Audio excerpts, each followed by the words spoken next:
20번 문제입니다. 20번은 주택의 분류에 관련된 문제이네요. 우리 총론에서 부동산 분류는 둘로 나누고 하나는 토지 분류, 하나는 주택 분류인데 우리 토지 분류는 앞에서 많이 했기 때문에 주택 분류는 우리가 단독주택과 공동으로 구분한다면 단독은 단독, 다중, 다가구, 공관 이게 단독에 해당되고요. 그 다음에 공동주택은요 다연하기 이렇게 하나 기억해 보세요. 다세대입니다. 연립, 그 다음에 아파트, 기숙사는 공동주택에 되는 거죠. 자, 그런데 현실적으로 문제를 푸는 과정에서 우리가 많이 혼동이 되는 게 제가 중과세를 나눠서 공부를 하자. 앞에 기본 강좌에서 해봤어요. 다중과 다가구, 앞에가 다자죠. 다중과 다가구는 3계층, 다세대는 4계층. 물론 다중과 다가구는 단독이고 다세대는 공동이고요. 세 개 다 660 미만이죠. 그러면서 다중은 독립된 주거 생활이 안 된다. 그 다음에 다가구는 19세대 미만이다. 이런 말이 나와요. 자, 이렇게 정리를 한다면은요. 자, 그런데 20번 문제를 봤더니 4계층이라고 했어요. 그러면 4계층에 해당되는 게 다세대와 연립입니다. 그러면서 660을 초과하는 건 연립이고 660을 미만이 다세대이기 때문에 여기는 4계층이면서 600이니까 660이 밑으로 되는 것 아닙니까? 정답은 다세대가 되겠고 5번이 정답이 되겠습니다. 자, 다시 한번 정리해 봅니다. 주택에서 공동주택은 4개가 있고요. 다연하기, 다세대, 연립, 아파트, 기숙사다. 이렇게 기억하고 또 혼동되는 게 중과세, 다중, 다가구, 다세대. 다중과 다가구는 3계층이고 다세대는 4계층. 그 다음에 3개 다 660 미만이고요. 그런데 다중은요, 독립된 주거 생활이 안 되는 것. 그 다음에 다가구는요, 19세대 미만이다. 자, 4계층은 다세대와 연립이고 660이 넘어가면 연립이고 미만은 다세대다. 이렇게 기억을 하시면서 문제를 정리를 하는 겁니다. 20번 지문 연습에서는요, 주택의 분류에 관련된 내용이 단순해서 우리 앞에 문제를 푸는 과정에서 수요 공급에 관련된 계산 문제는 좀 많이 했는데 그 지문에 관련된 것을 덜 했어요. 그래서 수요 공급의 지문 연습을 보겠습니다.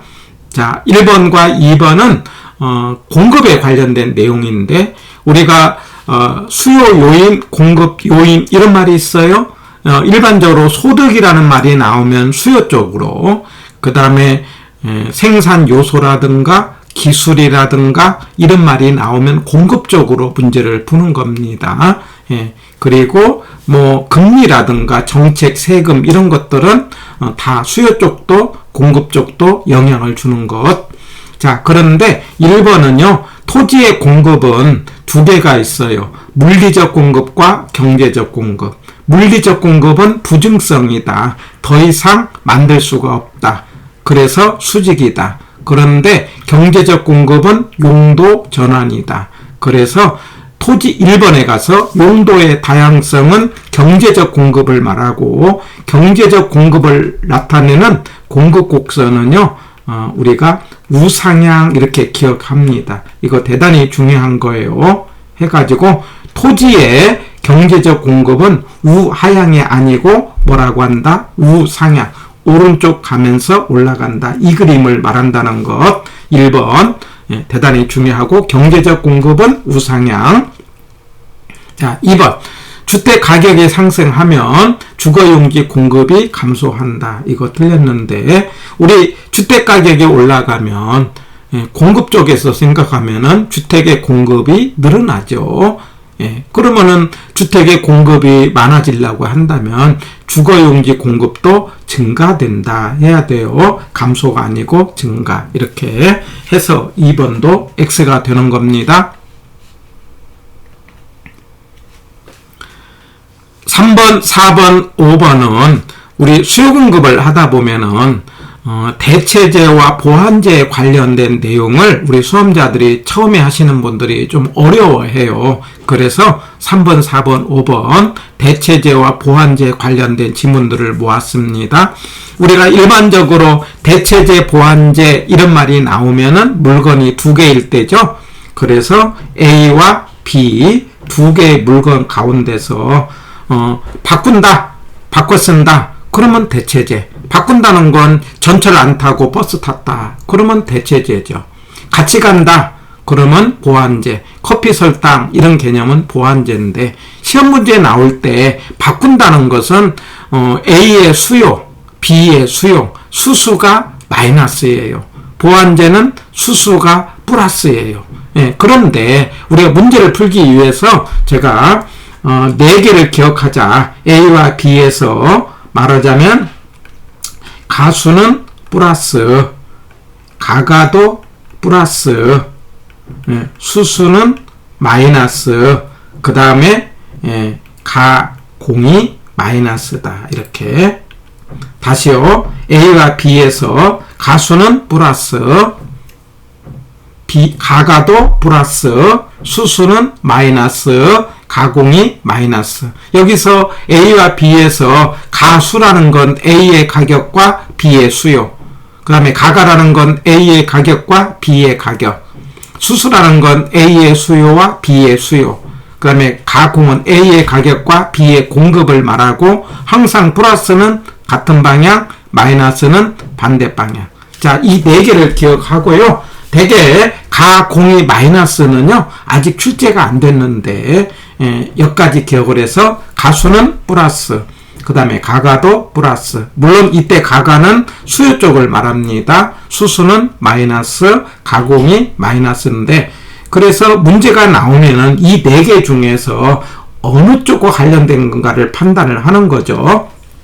야, 3번을 보면은요 대체제라는 말이 딱 나왔어요. 그러면 가수냐, 그 다음에 가가냐, 수수냐, 가공이냐 보자는 거예요. 그런데 가격이 나왔잖아요.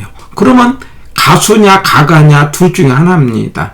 가격의 상승이고요. 수요가 나왔으니까 가수는 플러스다라는 거죠. 플러스라는 말은 같은 방향, 모의 같은 방향, 상승의 같은 방향이니까 수요가 증가한다. 증가한다는 건 우상향에서 맞다. 이렇게 하자는 거예요. 예. 그런데 4번에 가면 대체가 나오면서 수요가 나왔어. 수요. 그러면 수수는 마이너스, 마이너스는 반대. 그러면 수요의 감소는 수요의 뭐가 됩니까? 증가가 되죠. 수요의 증가는 가격의 상승이 돼야 되겠죠. 그래서 틀렸다. 이렇게 하자는 거죠. 3번과 4번. 예. 3번은 가수가 플러스 이야기, 4번은 수수가 마이너스 이야기. 자, 5번을 봅니다. 자, 소비에 있어서의 보완제라고 했어요. 보완제는 대체제와 같이 가면서 반대로 가는 거죠. 자, 그런데 가격의 상승이 나오고 그 다음에 임대료 상승이 나왔어요. 개론에서 가격과 임대료는 같이 가는 것 아닙니까? 그러면 가가 플러스 아닙니까? 가가 플러스라는 것은 대체제가 되어야 되는데 보완제로 나왔기 때문에 틀렸다. 이렇게 하자는 거예요. 자, 이런 식으로 해서 3번, 4번, 5번은 문제를 풀면 되겠는데 이걸 이제 이렇게 뭐 가수다, 가가다, 수수다, 가공이다 이렇게 풀 수도 있지만 따지고 보면은 한번 이해를 해보면은요 3번에 가서 대체제인 단독의 가격이 상승했대요. 가격이 상승하니까 가격 나오면 법칙으로 안 사서 옆에 있는 아파트를 많이 샀다 이 말이죠. 그러니 많이 샀으니까 수요 곡선이 우상향 된다. 우상향은 증가 아닙니까? 그래서 맞다 이렇게 가는 거고요. 4번에 가서 대체주택의 수요의 감소. 수요의 감소는요 안 샀다라는 거예요. 그거 대체주택을 안 사니까 아파트를 많이 산 거예요. 아파트를 많이 샀으니까 결과적으로 가격이 올라갔다. 이런 내용이에요. 예.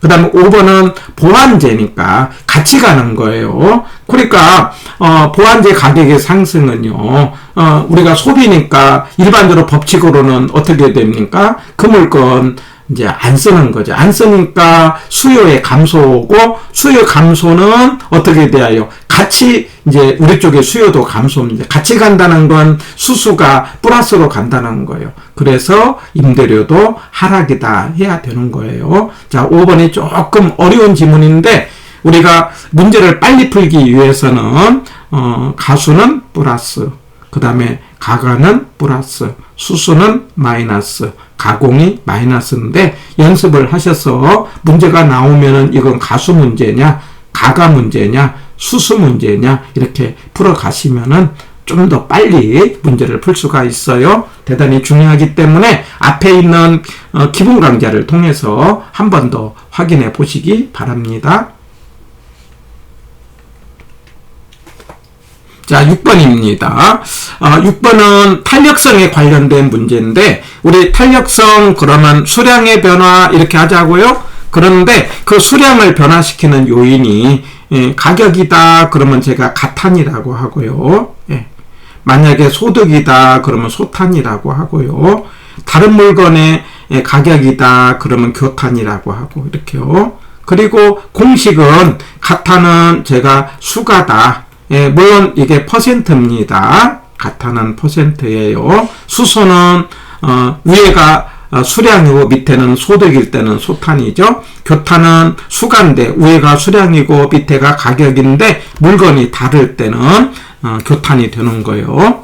그럴 때 소득 탄력성이 플러스는 정상제, 마이너스는 열등제. 교차 탄력성이 플러스는 대체제, 마이너스는 보완제. 이렇게 가는 거예요. 대단히 중요하죠? 다시요. 소득 탄력성이 플러스는 뭐라고 한다?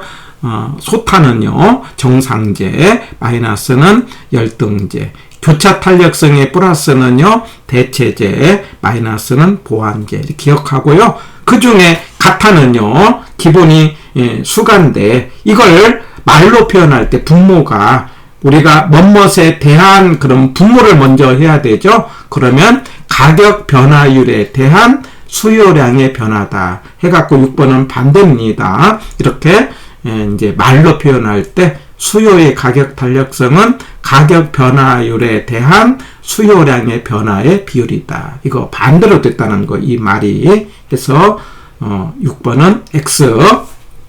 자, 그래가지고 가탄이 이게 이제 위에가 수량이고 밑에 가격인데 우리가 0일 때를 완비라고 하자고 그랬죠. 완전 비탄력. 그러면 수직이죠. 수직은 수량 변화가 없다. 말하자면 수량이 불변이죠. 그 다음에 수평일 때는 완탄, 완전 탄력성이고 가격 변화가 없다. 가격 불변이죠. 만약에 이럴 때는 단위 탄력적이고 총수입 불변하자고 그랬죠. 다시요. 완전 비탄력 그러면 수직이고 수량이 변화가 없다. 근데 7번에 가서 수요량이 무한대다. 그럼 틀렸다는 거죠. 수량의 변화가 없다 해야 되는 거예요. 만약에 무한대가 된다. 그러면 완전 탄력해야 되겠죠. 그 다음에 8번에 가서 가격 탄력성은요. 수요든 공급이든 같이 가는 거예요. 8번은 공급의 가격 탄력성이네요. 탄력적이다. 그러면 기울기는 작다. 맞습니다. 개론에서 탄력성과 기울기는 반대로 가자고 그랬죠. 그러니까 탄력성은 크다는 건 탄력적이고 탄력적일 때는 그림이 누웠잖아요. 누웠다는 것은 기울기가 작다는 거고요. 완만하다는 거고요. 그 다음에 탄력성이 작다는 건 비탄력이고 비탄력은 비탄이니까 기울기가 이렇게 서 있는 거죠. 기울기는 크다, 급하다 이렇게 하는 거예요. 그래서 8번에 가서 탄력성과 기울기는 반대로 간다는 것 대단히 중요하죠. 그래서 8번은 맞는 것. 9번 오피스텔에 대한 대체재가 감소함에 따라 오피스텔 수요의 탄력성이 작아진다. 자, 어떨 때 탄력이고 어떨 때 비탄력이냐. 우리가 이제 대체재가 많으면 탄력적이고 대체재가 없으면 비탄력이고 용도 전환이 잘 되면 탄력이고 안 되면 비탄력인데 부동산의 용도는 주상공이거든요. 그래서 주거용은 탄력이고 상업용, 고업용은 비탄력이다. 자, 탄력이라는 건 수량 변화가 있다는 거예요. 대체제가 있다는 건 수량 변화가 있는 거예요. 근데 9번에 가서 대체제가 줄었다? 그럼 비탄력이죠? 비탄력이니까 탄력성이 작아진다? 맞는 지문이 되는 거죠. 그 다음에 또 하나, 우리 단기와 장기로 구분해서, 개론에서 단기라는 건 수량 변화가 없는 거, 수량 변화가 없으니까 완전 비탄력이죠? 그러나 장기는 수량 변화가 있는 거 탄력이다. 그래서 단기는 완전 비탄력 또는 비탄력까지, 장기는 탄력인데, 만약에 생산 요소가 장기다 그러면은 만드는데 오래 걸린다. 그래서 수량이 적어서 비탄력이다 이렇게 하고, 만약에 관찰 기간이 장기다 그러면 물건을 오래 볼 수 있기 때문에 수량이 많다 해서 탄력이다. 다시 한번요. 아무 말이 없는 장기는 탄력적이고, 생산 기간이 장기는 비탄력이고, 관찰 기간의 장기는 탄력이다. 이렇게 3개 구분하시고, 9번은 맞는 거. 자, 10번. 수요의 가격 탄력성이 1보다 작을 때 전체 수입은 임대료가 상승함에 따라 감소한다 했는데, 이게 틀렸는데, 우리가 탄력성은요, 결과적으로 전체 수입에 관련된 거고요. 전체 수입 아니면 총 수입, 수입이라는 말이 나오면은 제가 탄저비고로 하자고 그랬죠. 탄저비고가 뭡니까? 탄력적일 때는 저가로, 비탄력일 때는 고가로 해야 총 수입이 올라가는 걸로 하자 이 말이에요. 그런데 탄력성이 1보다 작다는 건 비탄력 아닙니까? 비탄력이니까 임대료가 올라가면은 이게 비탄력이라는 건 이제 사람들의 변화가 적다는 거예요. 올라가도 그 집에 산다는 거예요. 그러니 임대 수입은 감소한다가 아니고 증가한다 해야 되겠죠. 그래서 10번은 X. 만약에 탄력적이라는 건 사람들이 많이 움직이니까 비싸면 안 사고 싸면 많이 사는데, 만약에 탄력적일 때는 가격을 올리면은요, 사람들이 안 와서 전체 매출이 줄어든다 이렇게 말할 수 있어요. 문제 풀 때 수입 그러면 탄저비고, 탄력적일 때는 저가로, 비탄력일 때는 고가로 해야 수입이 올라간다 해서 10번은 X가 되겠습니다. 해가지고 수요공급에 관련된 지문들을 정리를 했는데, 약간 이제 좀 어렵다고 여긴다면은 앞에 기본 강좌를 한 번 더 보시고 지문들을 정리해 보시기 바랍니다.